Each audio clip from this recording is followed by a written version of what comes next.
नमस्कार, मैं प्रयाग झा हूँ। समसामयिक विषय पर एक छोटा सा वीडियो आपकी सेवा में प्रस्तुत कर रहा हूँ। परसों ही दरभंगा गया था, बिहार गया था, दरभंगा भी गया था। एक दिन कुछ काम था, कलेक्ट्रेट में कुछ और जगहों पर राज्य सरकार के ऑफिस में काम था। तो मालूम पड़ा कि उस दिन एक स्ट्राइक है और तो ऑफिस तो नहीं चलेगा, ऑफिस खुला रहेगा, लेकिन आप आएंगे कैसे, नहीं पहुंच पाएंगे। लेकिन चूंकि मेरे पास समय कम था तो मैं निकला। एक टैक्सी थी मेरे पास, मैं टैक्सी से निकला तो दरभंगा टावर के पास जाने पर वहाँ पुलिस ने रोक दिया कि आगे नहीं जा सकते आप। ठीक है, टैक्सी ड्राइवर को मालूम था गली से रास्ता था, दूसरी गली से। फिर हम लोग वहाँ से बाहर निकले, किस तरह हम लोग वहाँ पहुँच पाए।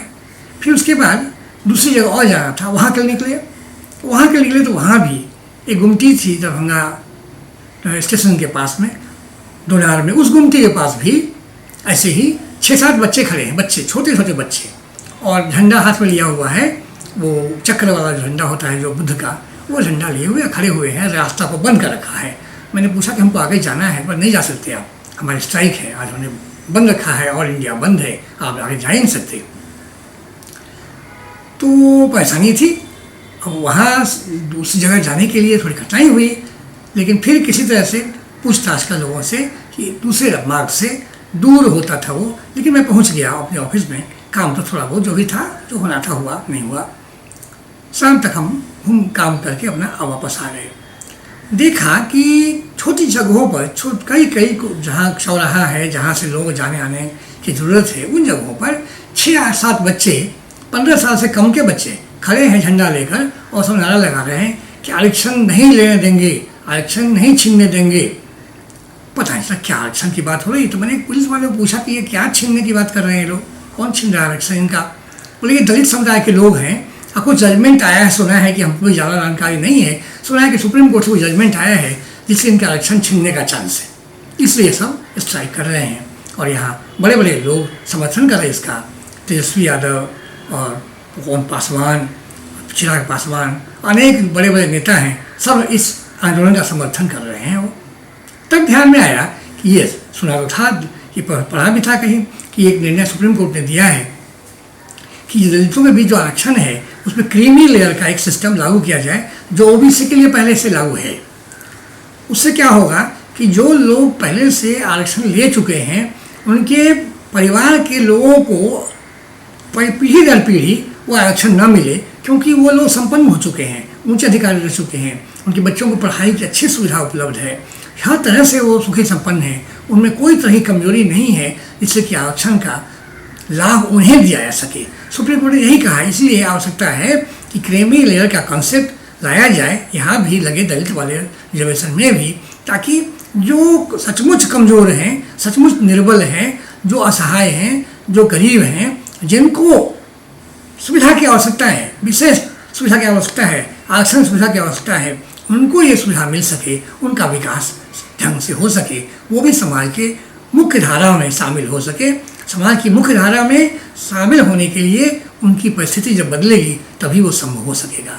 तो सुप्रीम कोर्ट ने यही कहा कि 50-60 साल 70 साल तो बीत गए स्वतंत्रता के बाद, लेकिन आप देखिए समाज में तो लगता है कि जो रिजर्वेशन एक बार मिल गया, उस परिवार में आदमी IAS बन गया, कोई इंजीनियर बन गया, उसके बच्चे पीढ़ी दर पीढ़ी बनते जा रहे हैं। तो IAS परिवार जो है दलित समुदाय का, वहाँ एक परिवार में ही कई पीढ़ियों तक लोग IAS बनते हैं, IPS बनते हैं।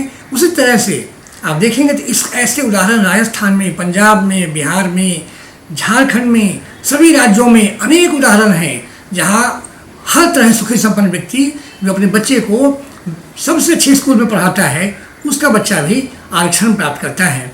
और ये आरक्षण जो तो सीट कमी होती है किसी सरकारी नौकरी में, जगह तो कमी होती है, और जो भी कम होती है वो सब यही लोग दबोच लेते हैं, यही सब लोग खा जाते हैं।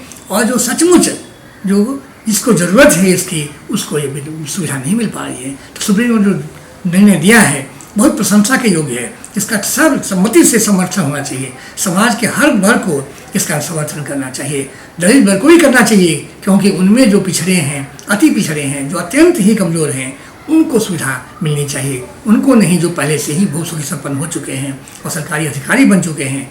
आर्थिक रूप से बहुत समृद्ध हो चुके हैं, उनको क्यों मिलना चाहिए आरक्षण? तो सुप्रीम कोर्ट जो कहा है वो प्रशंसा के योग्य है। लेकिन दुर्भाग्य की बात यह है, मैंने दोनों से पूछा भी, पुलिस वाले से पूछा कि बच्चे लोग जो खड़े हैं या हल्ला कर रहे हैं, नारा लगा रहे हैं, उनसे पूछिए कि क्या चीज़ के लिए कर रहे हैं। तो हमारे सामने उन्होंने पूछा, बताया कि हमारा आरक्षण छीनने वाले हैं।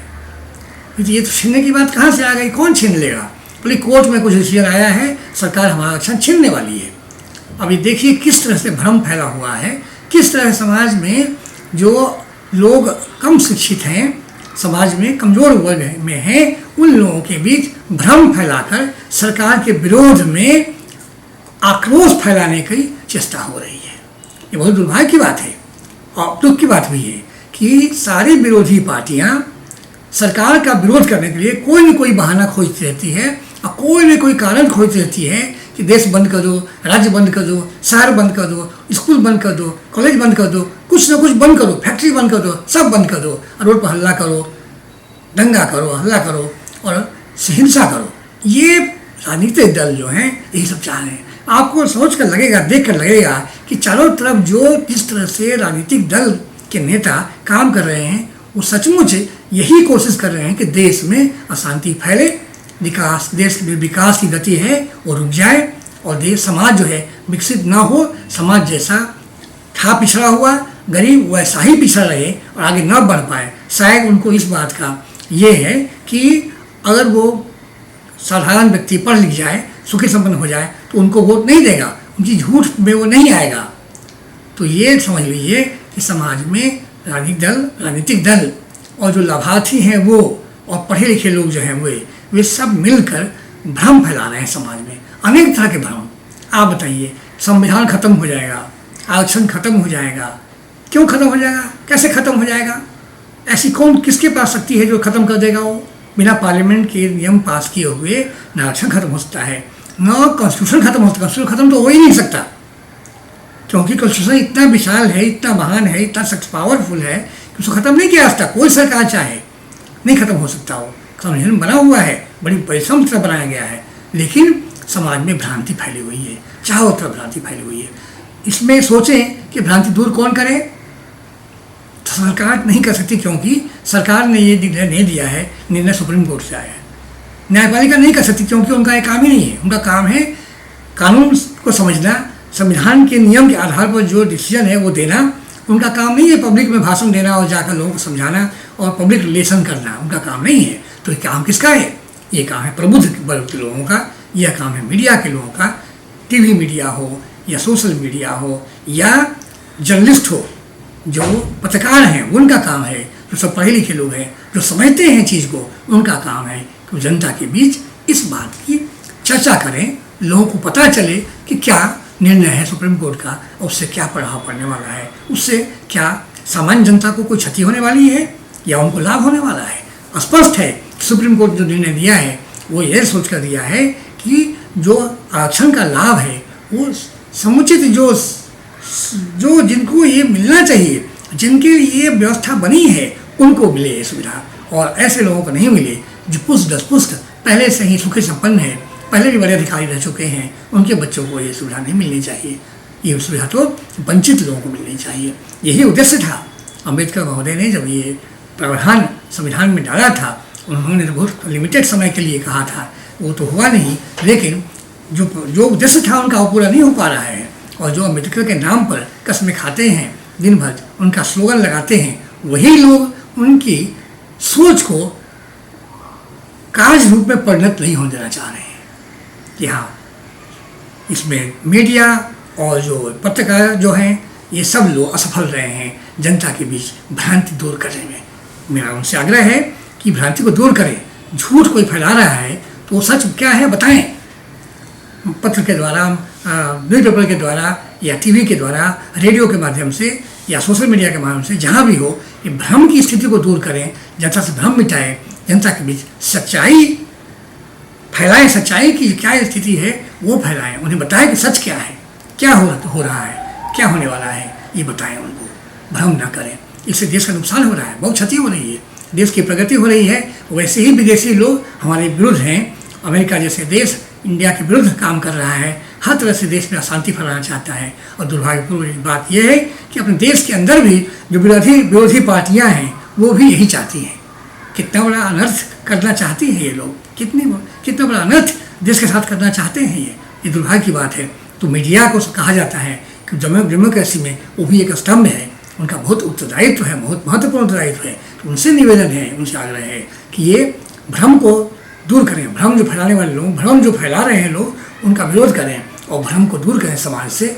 तब जाके लोगों में सच्चाई का ज्ञान होगा, तब लोग समझ पाएंगे कि क्या ठीक है क्या गलत है, उनके लिए क्या लाभदायक है, ये भी वो नहीं समझ पा रहे हैं भ्रम के कारण। आज के लिए इतना ही, धन्यवाद, नमस्कार।